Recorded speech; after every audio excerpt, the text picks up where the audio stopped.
Caros ouvintes, o meu nome é Hélder Conduto e comigo está o Tomás Delfim. Está tudo a postos para uma grande final do Campeonato do Mundo. Portugal e Brasil, frente a frente. Olha aí, rola a bola na grande final. João Cancelo, Bruno Fernandes, tira o cruzamento, corta incompleto, aparece Rafael Leão, bom remate, atenção, é golo! É golo! Está lá dentro! É golo de Portugal! Golo! Portugal! Água mole em pedra dura, tanto bate até que fura. Aí está, finalmente, Portugal consegue marcar, Tomás. E eu estou arrepiado, Tomás. Que momento, que explosão de emoção nas bancadas. Caros ouvintes, a relva está boa, o sol brilha no céu, estão todas as condições reunidas para a prática do futebol. Comigo tenho a voz de várias horas passadas atrás de um rádio, de uma televisão ou de uma PlayStation. Hélder Conduto, a voz de várias edições do videojogo FIFA. O meu nome é Tomás Delfim. Era uma voz. O Expresso tem uma nova subscrição que lhe dá acesso completo ao The New York Times, com atualidade, jogos, culinária e muito mais. E ainda aos conteúdos exclusivos da SIC Notícias, incluindo o Direto Vertical, a nova e inovadora emissão que se adapta ao seu smartphone. Subscreva em expresso.pt/digital. Expresso. Liberdade para pensar. Hélder, olá, antes de mais nada, obrigado por teres aceitado o meu convite para estar aqui hoje. Eu é que agradeço, muito obrigado, Tomás. Olha, eu acho que não poderíamos começar de outra maneira, em clima de pré-mundial. Tu também contribuíste para este fenómeno, para estarem a esgotar cromos em todas as papelarias? Claro que sim, claro que sim. Antes de mais, Tomás, deixa-me pedir desculpa porque a minha voz não está a 100%, e por isso mesmo não quis faltar ao compromisso, mas não está a 100%, não está afinada. Em relação às cadernetas, eu faço coleção de cadernetas desde que me lembro, portanto, desde criança. Concluí a maior parte delas. As últimas, nos últimos anos, já faço em parceria com o meu filho, que eu já tenho. Tem que idade ele? Tem 21 anos. Ok. Portanto, fica mais difícil e ele agora gera mais os cromos para as trocas, etc. Mas levo para o trabalho, faço trocas com os colegas também e sim, continuo a fazer as coleções de cromos.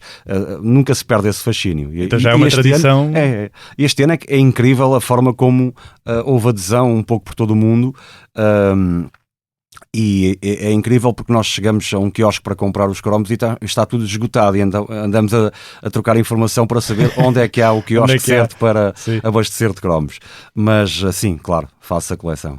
E tens memória de algum ano em que isto aconteceu também, deste fenómeno todo estar a... Desta forma não.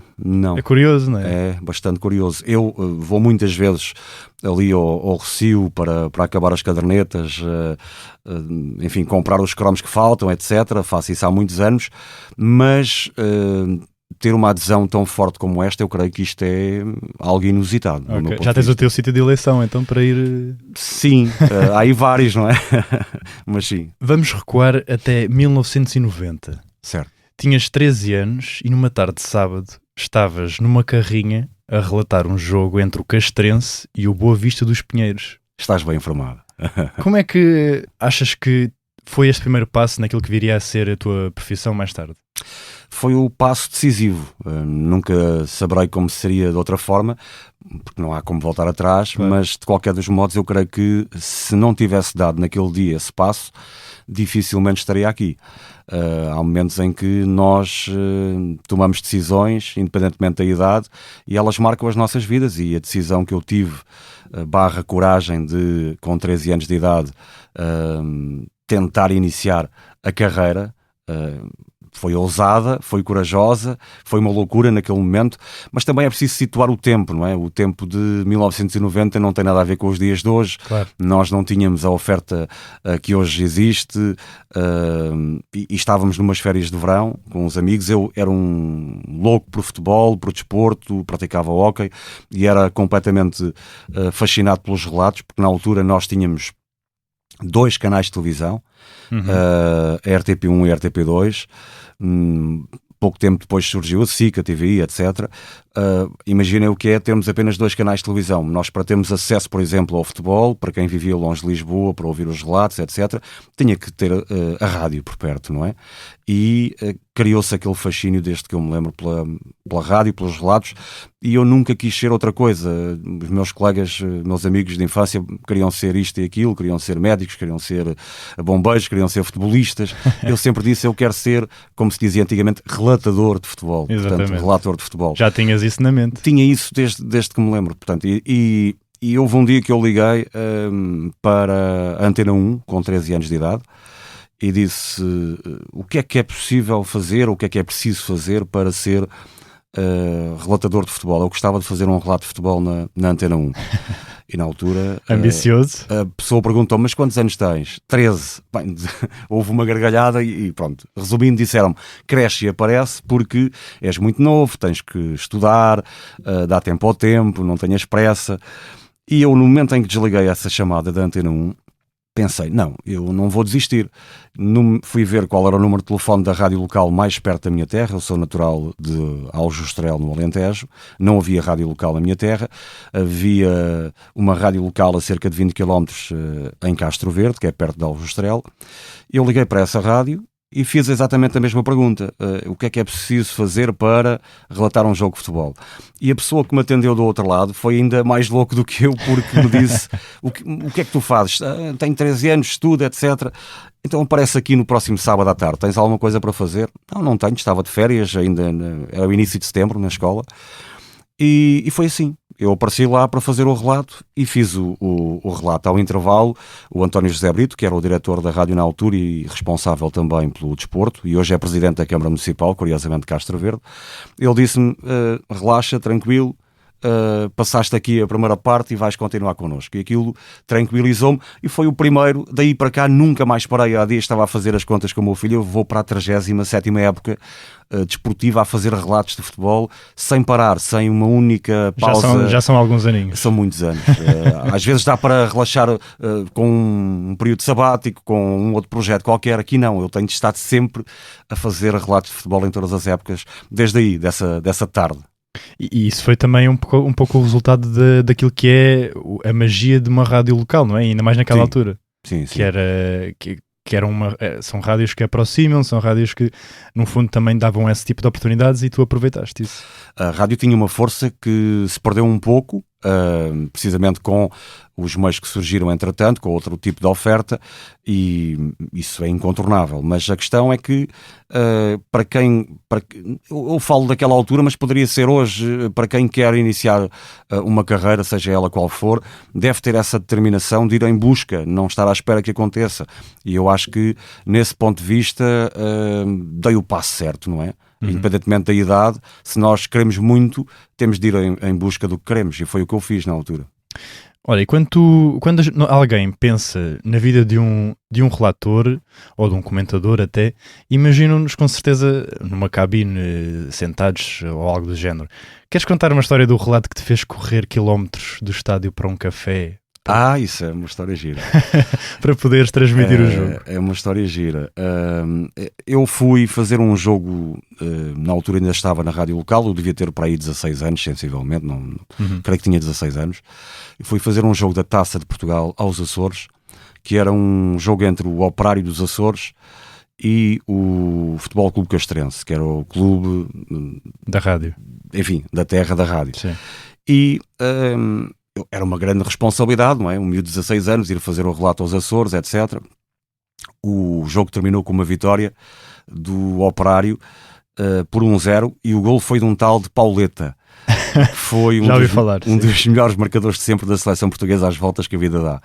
O guarda-redes, lembro-me, é hoje adjunto do José Mourinho Nuno Santos. O treinador era o Jaime Graça, dessa equipa dos açorianos, sim. do Operário, que foi uma lenda do futebol português e do Benfica e do Vitória de Setúbal. Foi um dos grandes jogadores que esteve, de resto, no Mundial de 66, onde Portugal obteve a melhor classificação de sempre. E eu, quando cheguei ao estádio muito cedo, eu gostava sempre de chegar muito cedo ao estádio, vou tentar ligar o equipamento e não estava a funcionar. A linha telefónica que tinha sido pedida não estava a funcionar. E foste sozinho? E sim, fui acompanhado pela equipa, pelo staff da equipa do Castrense, que me ajudou imenso. Eu fiquei no mesmo hotel e as pessoas ajudaram-me. Eu não tinha carta, tinha que apanhar boleio com as pessoas da equipa. Desenrascava-me sempre. E havia sempre alguém para me ajudar. E depois, quando cheguei ao estádio para tentar verificar as condições, estava tudo ok para transmitir o relato, não havia linha. Pedi ajuda aos colegas, creio que era a Rádio Atlântida ou Atlântico dos Açores, não conseguiam ajudar-me. Pedi à RDP Açores, não conseguiram ajudar-me. Tentei ver se havia no estádio um telefone para usar o telefone do estádio. Na altura tínhamos que encontrar soluções, que não havia os telemóveis, não é? Certo. E então também não era possível. Pronto, eu estava perante uma situação onde nem conseguia dizer às pessoas da rádio o que é que se estava a passar. Exato, claro. E eu perguntei, sendo assim, qual é o café aqui mais próximo? Onde é que há um telefone aqui perto? Alguma casa? Alguém que me possa ajudar? E disseram, há um café aqui a não sei quantos quilómetros, não é muito longe, mas pronto. Aí podes encontrar um telefone. E o que é que eu faço? Eu peço ajuda a um senhor que é o José Contreras, de Castro Verde, dei-lhe uma folha e disse, aponta aqui os lances perigosos. E eu ia a correr até ao café e dizia às pessoas que estavam ligadas à rádio como é que estava o jogo, voltava, recebia a indicação de como é que foram aqueles minutos que eu não vi, porque estava entretanto a correr para dar a informação anterior, voltava e fiz assim não sei quantos quilómetros aquela tarde sem ver o jogo, mas a transmitir tudo aquilo que tinha a ver com o jogo, porque não havia outra forma, não havia telemóveis como há hoje, não é? E era a única maneira que eu tinha de tentar levar às pessoas a informação do jogo, e assim foi. Bem, alucinante. Foi mesmo uma história daquelas que jamais esquecerei.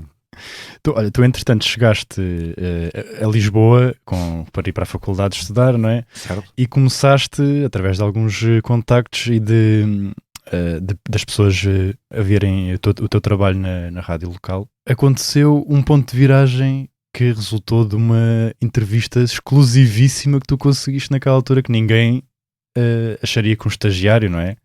Conseguiria. Na TSF, isso foi na TSF. Eu estive na TSF de 95, finais de 95 até 2006 e depois aí fui para a Antena 1 até 2013. Mas sim, a história é interessante e o protagonista dessa história é o Rui Costa, que é hoje presidente do Benfica, curiosamente. Exato. Eu estava na rádio local e entretanto queria muito vir para Lisboa estudar. Entrei no ISCS, eu queria comunicação social, acabei por entrar em gestão e administração pública no Instituto Superior de Ciências Sociais e Políticas da Universidade Técnica. Assim que entrei na faculdade, eu tinha sempre a ideia de começar logo a ter contacto com uma rádio para fazer um estágio, para observar, para aprender, etc. E o Carlos Júlio, que era o correspondente da TSF no Alentejo, falou com as pessoas da TSF e disse, há aqui um miúdo que vocês vão gostar, será possível eu fazer um estágio? Ele está agora a começar a faculdade, mas é só para iniciar, vocês vão ver que vale a pena, etc. E depois o Manuel Vilas Boas e o Paulo Sérgio, o Carlos Andrade, deixaram-me ficar por lá a observar. E eu fiquei muito tempo a observar. Eu, ao fim de semana, para manter o ritmo da rádio, portanto, eu estava durante a semana a estudar e fazia o estágio na TSF, e ao fim de semana ia ao Alentejo para fazer relatos na rádio. Ainda por cima pagavam-me, davam-me para ajudar um pouco. Claro, e mantinha o ritmo dos relatos, porque na TSF, naquele período inicial, eu nem voz podia dar para as peças. Ninguém poderia dar voz sem fazer um percurso, o caminho das pedras, não é? E há um dia que nós tínhamos as reuniões de turno, como existem nas grandes redações, e naquela altura era notícia a hipótese do Rui Costa, que estava na Fiorentina, ir para o Barcelona. E era preciso entrevistar o Rui Costa para saber se é verdade, se não é verdade, enfim. E naquele dia, eu creio que foi o Paulo Sérgio, ele disse, temos que apanhar o Rui Costa, temos de tentar... miúdo, se fizeres a entrevista ao Rui Costa, fazes uma peça hoje e dás a tua voz para a peça. E eu disse, mas isso é verdade? Ele disse, é verdade. Mas ele disse aquilo meio a brincar. Sim. Isto foi de manhã. E eu naquele dia disse, bem, se ele me está a dar esta oportunidade, eu não vou sair daqui hoje sem conseguir apanhar o Rui Costa. Só que cá está, não havia telemóveis. Exato. Não havia os meios que há hoje. O que é que eu fiz? Liguei, tentei saber através da família do Rui Costa na Damaia o contacto dele a Itália, consegui ter o número de telefone de casa, liguei várias vezes para o centro de treinos da Fiorentina, mas ele nunca estava disponível, diziam para ligar mais tarde, eu insistia, e depois lá consegui falar com a mulher do Rui Costa, que me disse, vai ser difícil, ele está a treinar, vai chegar tarde, e eu estive o dia todo a insistir, até que a venci pelo cansaço, e ela lá disse, pronto, ele acabou de chegar a casa, vou passar o telefone, e fiz a entrevista. Portanto, ao longo do dia, recebi várias recusas da Fiorentina, era difícil contactar em casa dele o Rui Costa, ele nunca estava, não chegava mais tarde, etc. Até que consegui apanhá-lo. Portanto, é mais um exemplo da persistência. Claro. Se nos dão uma oportunidade, nós temos que agarrá-la. Foi um bocadinho isso que eu pensei. E foi interessante porque depois acabei por ter essa peça, que foi a primeira onde dei voz, e já estava há muito tempo na TSF. E que peça é essa? É verdade. Foi uma entrevista exclusiva com o Rui Costa, curioso. Exatamente, ainda mais naquela altura em que estava nos olhos do mundo, Rui Costa, claro. E isso foi depois também, pronto, um ponto de partida na tua caminhada na TSF, que depois, pronto, mais consistente se tornou também. Na TSF tínhamos uma equipa absolutamente excepcional. Sim, cheio de figuras. Quer na redação geral, e muitas delas depois transitaram, por exemplo, para a televisão, para a SIC. Algumas ainda estão hoje na SIC. Outras estão por aí em todos os canais, mas foi uma escola extraordinária. A TSF era uma rádio, em termos informativos, imbatível na altura. Era uma escola de jornalismo tremenda. E no desporto tínhamos uma grande equipa também. E eu tive a sorte de trabalhar com essas pessoas, de aprender todos os dias com essas pessoas, e depois dessa oportunidade que me deram, ganhei aí a confiança. Mais tarde lembro-me que estava a acompanhar uma situação quente do Sporting em Alvalade, e à última hora estava, enfim, muita agitação na antiga Porta 10A, onde se concentrava os adeptos do Sporting. O presidente do Sporting da altura, José Roquete, marcou uma conferência de imprensa de última hora, e eu estava lá. Aí já tínhamos aqueles telemóveis da Ericsson com uma antena muito grande. Sim. E era preciso fazer um direto na altura. A Eduarda Maio, que era a editora de serviço, disse: tu estás preparado? Quer dizer, eu fazia rádio desde os 13 anos. Para mim, eu tinha sempre na minha cabeça, eu estou preparadíssimo, mas era preciso dar tempo ao tempo, não é? E a TSF tinha outra exigência da rádio local. E naquele dia fiz um direto. Aguentei a emissão não sei quanto tempo, fiz aquilo com a maior naturalidade, pela experiência que já tinha da rádio local também.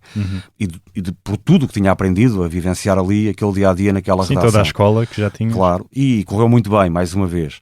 Depois comecei a fazer os jogos, reportagem de pista, corria bem. E eu lembro que houve também ali um elemento muito importante, que foi num dia em que me liga o editor de desporto, que era o Paulo Sérgio, e diz-me: queres ir à volta a Portugal? Precisava que fosses. Houve ali uma baixa qualquer, e eu acho que tu farias bem isto. Eu estava a estudar para os exames na faculdade, e tinha que fazer uma escolha entre não fazer aquela frequência no exame naquele período, ou ir para a volta a Portugal. E eu ali não pensei duas vezes, fui para a volta a Portugal, porque tinha que fazer a volta a Portugal, que eu adorava fazer também ciclismo, de mota. Portanto, é uma vivência extraordinária, porque nós éramos a rádio oficial da Volta a Portugal e entrávamos de 15 em 15 minutos em antena. Agora imagina o que é estar ali na altura a Volta a Portugal, eram mais 2 semanas, todos os dias a entrar não sei quantas horas de emissão, em permanência, em cima de uma moto.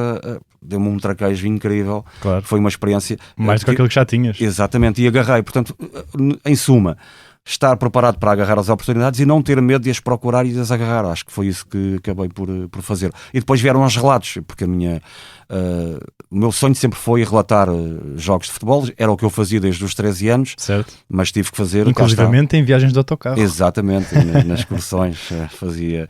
Eu chegava à escola e a malta: fazem o relato do jogo, e pronto, e eu lá desatava a fazer relatos fictícios. É uma paixão até hoje. E uma oportunidade também que surgiu, inclusivamente quando estavas ainda na TSF, com ele por volta de 2003, 2004, foi a tua primeira participação num jogo, num videojogo, que naquela altura também já não era uma coisa tão do senso comum como é hoje, para o FIFA 2004. Fizeste ao lado, como comentador, fizeste ao lado do Jorge Prestrelo, o lendário Jorge Prestrelo. Tens alguma memória dessa? Claro que tenho. Aliás, o Jorge Prestrelo é que me levou para esse projeto. entrei precisamente em 2003.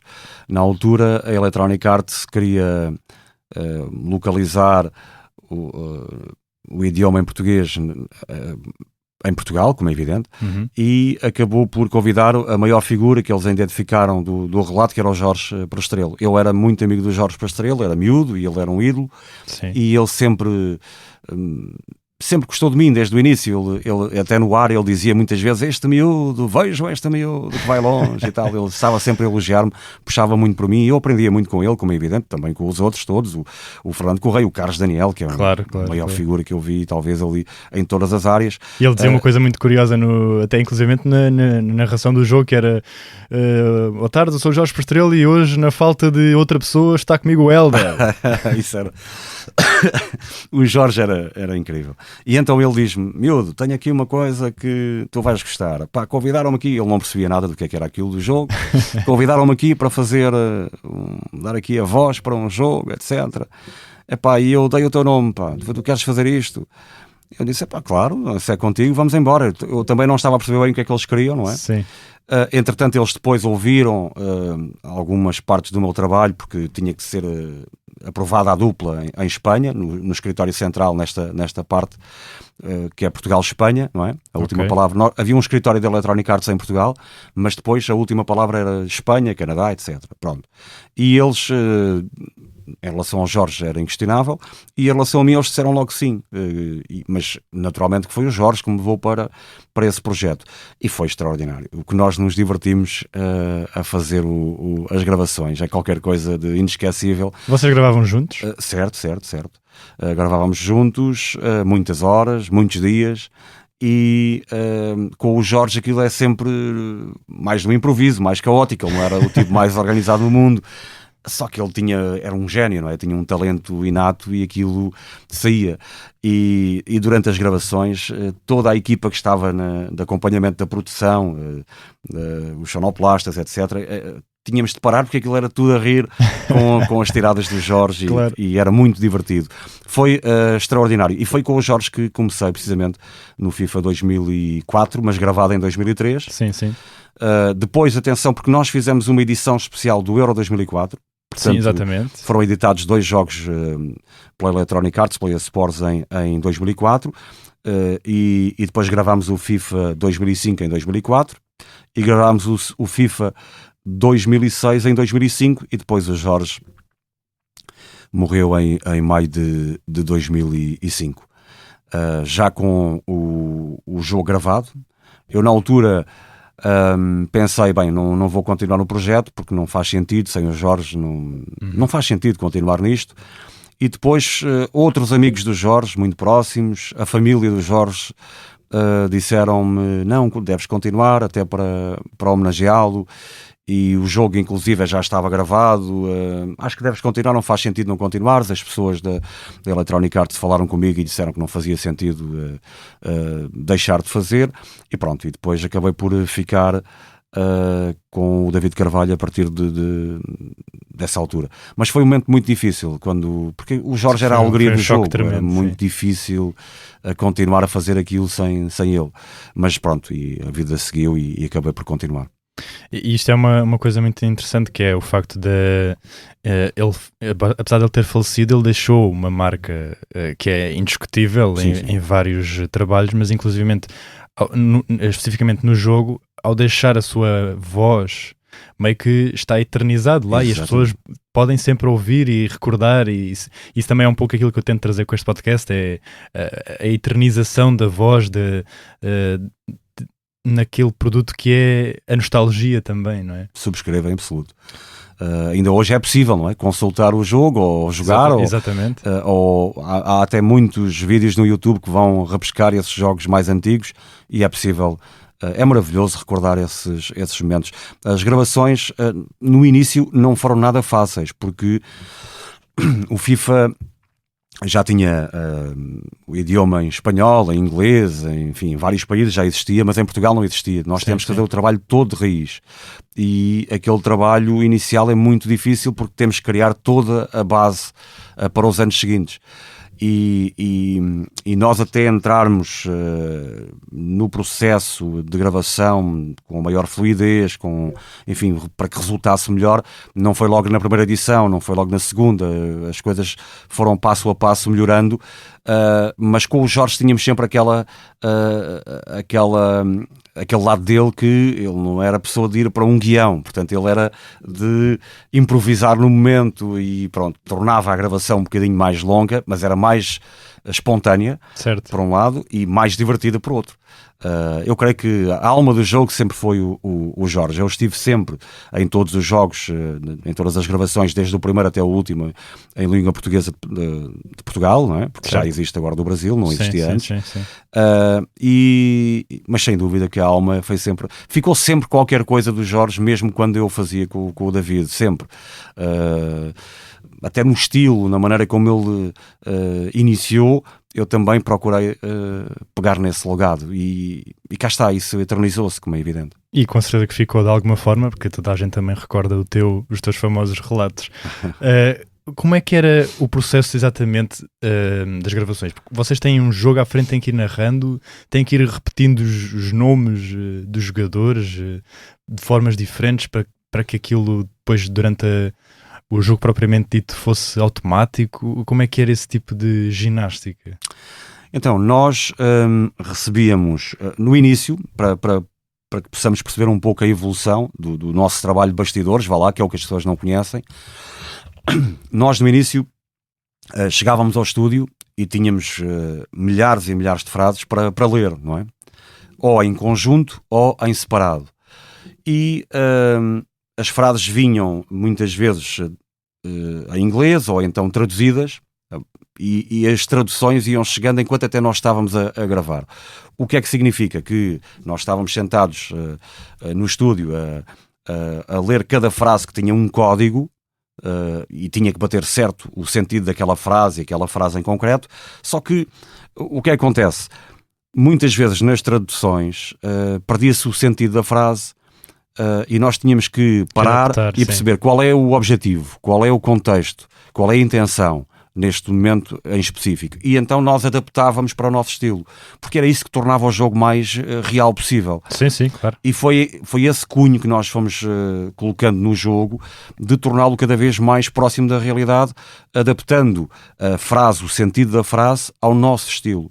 E com a capacidade genial do Jorge de colocar aquilo ainda com mais brilho, não é? Uhum. O que é que acontece? Demorava mais tempo, porque se chega uma frase, nós temos um guião com milhares de frases, e se nós em cada frase temos que parar para pensar o que é que querem daqui e agora vou adaptar, portanto esse processo foi um pouco mais lento nos primeiros 2, 3 edições. Depois eu tive a iniciativa de falar com a produção e com a equipa da Electronic Arts e disse, faz mais sentido se calhar nós recebermos antecipadamente os guiões, olharmos para as frases, adaptarmos imediatamente as frases. Naturalmente que eu já conheço o Jorge, ele não vai pegar nisto, mas eu vou fazer isso por ele. E quando chegarmos ao estúdio, isto vai ser tudo muito mais rápido, porque já sabemos qual é o contexto, qual é o estilo de um e do outro, e a partir daí diminuímos substancialmente o tempo de gravação. Tornou-se tudo muito mais fluido até à última gravação que fizemos. Portanto, passei a receber com antecipação os guiões. Quem fazia a tradução e identificava o contexto era eu, com a produção, evidentemente, do jogo. Uhum. E depois, quando estava com o Jorge, eu escrevia as frases de acordo também, já conhecendo o estilo do Jorge e com aquilo que eu queria adaptar. E depois, mais tarde, com o David, dividíamos as frases. O David fazia as suas vozes, eu fazia as minhas. Muitas vezes ele também fazia algumas de contexto de conversa, de diálogo entre nós, e eu fazia a maior parte delas. Pronto. Isto significa o quê? Que quando entramos no estúdio já temos o guião pré-definido e é mais fácil, embora adaptado à nossa linguagem, aos nossos termos, à nossa forma de comunicar. Okay, e eu acho que isso trouxe uma melhor dinâmica para o jogo do que... sim, uma riqueza. Depois tínhamos outro ponto que era, e sobretudo com o Jorge nos primeiros anos, nós sentávamos numa sala e fazíamos 2 ou 3 jogos, não sei quantas horas, a narrar aquele jogo, a relatar aquele jogo, mas sem poder identificar os jogadores e as equipas.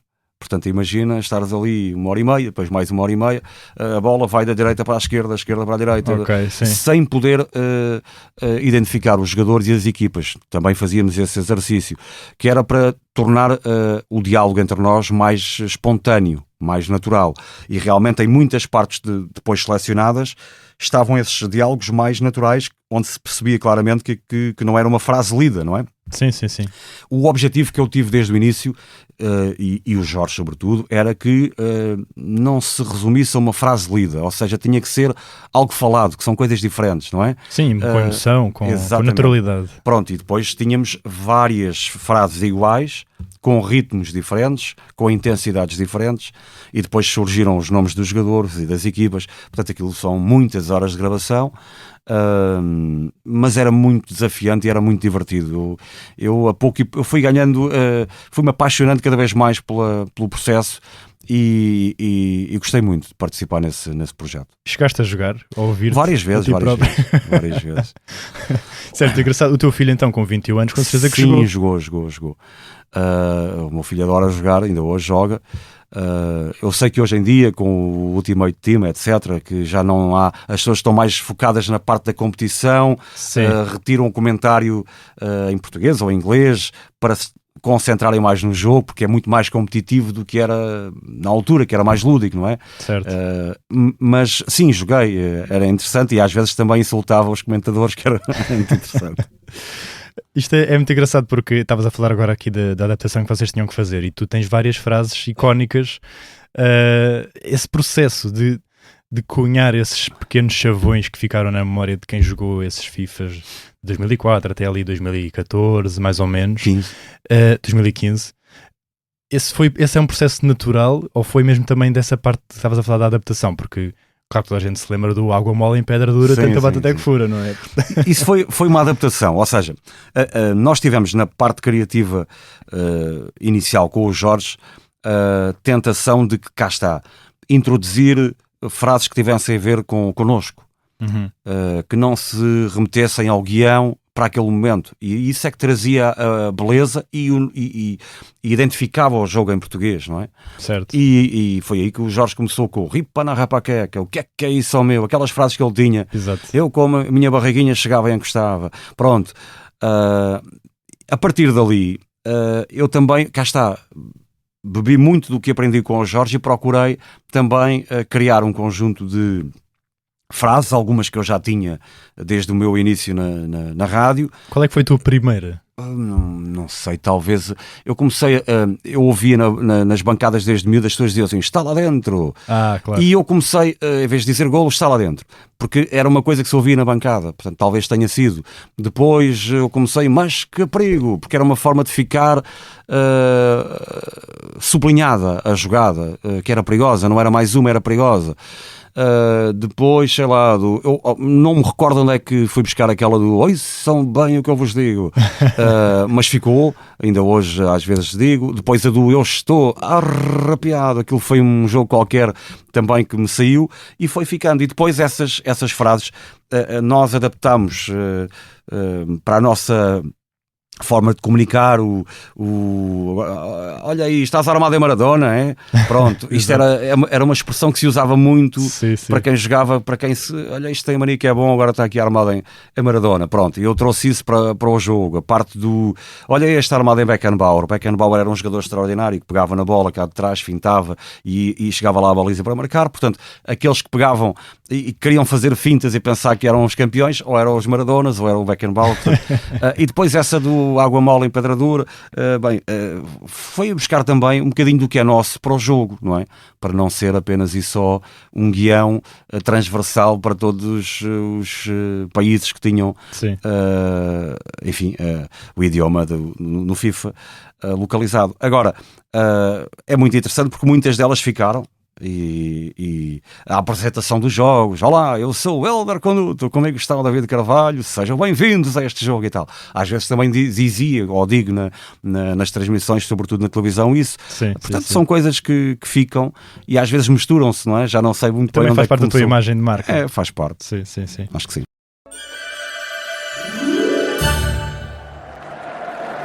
Caros ouvintes, o meu nome é Hélder Conduto e comigo está o Tomás Delfim. Está tudo a postos para uma grande final do Campeonato do Mundo, Portugal e Brasil, frente a frente. Olá, Hélder. Perspectiva-se um jogo fervoroso. É impossível não estar contagiado por esta energia. O ambiente no estádio é absolutamente inacreditável. Olha aí as bandeiras ao vento, os adeptos estão em êxtase. Jogos destes fazem apaixonar qualquer pessoa pelo futebol. Olha aí, rola a bola na grande final. Bernardo Silva, que classe, toca em Bruno Fernandes. Já viu Ronaldo desmarcado. Cristiano Ronaldo recebe, está sozinho diante do guarda-redes, mas que perigo! Rematou a bola, ainda tirou tinta ao poste.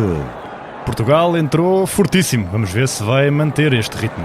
Atenção, Neymar Júnior, Casemiro, abre em Vinícius Júnior. Esta é uma oportunidade de ouro para a equipa brasileira. Atenção, é golo do Brasil. Portugal agora tem de correr atrás do prejuízo, Tomás. Que golpe duro para Portugal, sem dúvida. A ver como é que a equipa das esquinas irá reagir. Bem, há um silêncio nas bancadas portuguesas, faz doer o coração, mas ainda há muito jogo pela frente. Vamos embora. João Cancelo, Bruno Fernandes, tira o cruzamento, corta incompleto, aparece Rafael Leão, bom remate, atenção, é golo, está lá dentro, é golo de Portugal,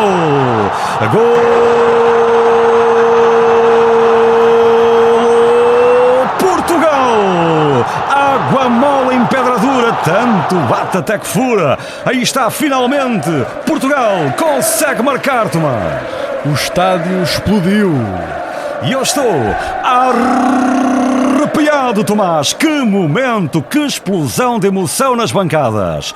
Tudo empatado, tudo em aberto e atenção, porque Portugal ainda acredita. Vamos embora. Atenção agora ao Brasil. Recuperação perigosa. Neymar conduz, olhou, parou, lhe deu. Vai dar na frente. Que passo extraordinário para Vinícius Júnior. Vinícius entra na área, passa por Dalot. Bola muito perigosa. Pode rematar à trave. Mas que perigo. A bola desvia caprichosamente no ferro, Tomás. Portugal escapou por centímetros, Hélder. Atenção agora ao contra-ataque venenoso. Nuno Mendes acelera, mete rasteiro para Vitinha. João Félix, que coisa ali no mágico. Bruno Fernandes com um remate no meio da rua. Atenção, está lá dentro. Gol!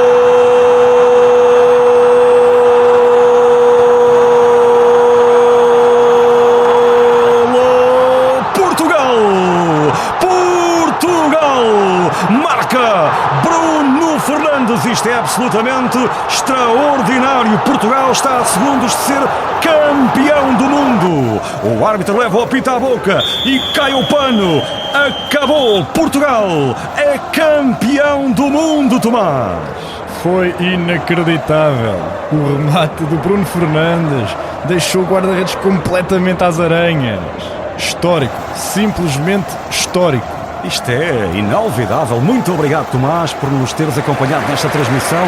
Muito obrigado para si que esteve desse lado. O meu nome é Hélder Conduto. Nos comentários esteve Tomás Delfim. Até breve. Hélder, a tua voz, seja nas rádios, nas televisões, lá está, nas Playstations, também está eternizada. Tu tens recebes algum tipo de abordagens também de pessoas que te reconhecem ainda pelo FIFA? Ou então, sim, naturalmente, por outros meios? Bastante, mais até do que eu imaginava. Acompanhei muitas gerações e às vezes, sobretudo desde que surgiram, enfim, com outra pujança às redes sociais, passei a ter esse feedback de muita gente que me contacta. Às vezes há pessoas que ouvem a minha voz e dizem: o Hélder Conduto do FIFA, não acredito. Aconteceu-me isto, sei lá, eu não quero estar aqui a mentir, mas acontece muitas vezes. Ainda hoje? Pela rádio, sim. Pelo FIFA, não diria surpreendentemente, mas sim, muitas pessoas que me abordam por causa do FIFA. Há muita gente que me pergunta porque é que deixámos de ter o FIFA em português. Dizem-me que jogavam horas e horas à PlayStation ou FIFA, que os acompanhei, e aquilo toca-me. Realmente foi marcante poder tocar em tantas gerações de pessoas e ajudá-las a divertirem-se e ao mesmo tempo a gostarem de futebol, não é? Porque também é uma forma de contribuirmos para isso. E sim, tenho muita gente que ainda hoje me fala com nostalgia do FIFA. Está, que nunca mais houve em português. Sim. Com certeza não sabes o porquê, porque deve ter sido uma questão na de altura, produção. Eu até tinha mais de 2 anos de contrato. Aquilo teve a ver com a redução de custos claro. em vários países. Sim. E entre Portugal e Espanha, a decisão foi manter a Espanha, até porque depois apareceu o Milton Leite, etc., no Brasil. Sim. E acabaram por fazer o jogo em português do Brasil. Eu até tenho um episódio interessante porque aconteceu-me e aconteceu também com o David Carvalho. Nós na rádio estávamos a tentar fazer entrevistas a jogadores que se falavam, que vinha para o Benfica ou para o Sporting ou para o Porto, não sei. Eu lembro-me que uma vez entrevistei um jogador e o David aconteceu exatamente o mesmo, em que eu digo, eu sou o Hélder Conduto da TSF ou da Antena 1, e ele diz assim, cara, você é o cara do FIFA. Eu assim, eu vou tentar entrevistar este jogador para ele vir para o Benfica ou para o Sporting ou para o Porto, não me lembro já. E ele ficou a falar comigo do FIFA porque não queria acreditar. E não era português? Não, porque era brasileiro. Na altura não havia ainda a versão brasileira. Claro, então também E então ele estava fascinado porque jogava horas ao FIFA, foi muito interessante na altura. E achei piada, não é? Porque eu é que estava a ligar-lhe para o entrevistar. E pronto, e isso desbloqueou logo ali a conversa, foi muito interessante. Mais tarde os brasileiros passaram a ter a versão em brasileiro. Sim. E... com a redução de custos entre Portugal e Espanha, acabaram por reduzir em Portugal. Mas depois ainda me convidaram para fazer 2 ou 3 ações dentro do projeto do FIFA, porque depois passou a haver esta parte competitiva em vários fóruns, onde há até profissionais hoje em dia a jogar FIFA, portanto passou para outra vertente, mas ficou sempre essa nostalgia nas pessoas, sobretudo aqueles que, como foi o teu caso, não é? Que acompanhavas toda essa geração que jogava ao FIFA e que desfrutava daqueles momentos, o que é fantástico. Ficar essa memória dá muito orgulho, e saber, por exemplo, que o meu filho jogava, agora já não, que joga os atuais, não é? E ouvia a minha voz, dava-me satisfação e orgulho, como é evidente. E lá está, já estás eternizado na memória de muitos, e para quem quiser ainda reviver isso, ainda está, felizmente ainda é possível. Se calhar qualquer dia voltamos a ter comentários em português de Portugal. Era espetacular. Hélder Conduto e David Carvalho. Vamos ver. Olha, Hélder, muito obrigado por essa conversa. Foi uma boa conversa e peço desculpa pela voz que não estava nas melhores condições. Estava impecável. Mas fizemos o melhor possível. Muito obrigado, Tomás. Muito obrigado também a si desse lado por nos ter acompanhado nesta viagem ao passado. O meu nome é Tomás Delfim. Este podcast conta com a coordenação de Joana Beleza e João Martins, fotografia de Matilde Fieschi e direção de João Vieira Pereira. Envie-nos sugestões para podcasts@empresa.pt. Era uma voz e continuará a ser.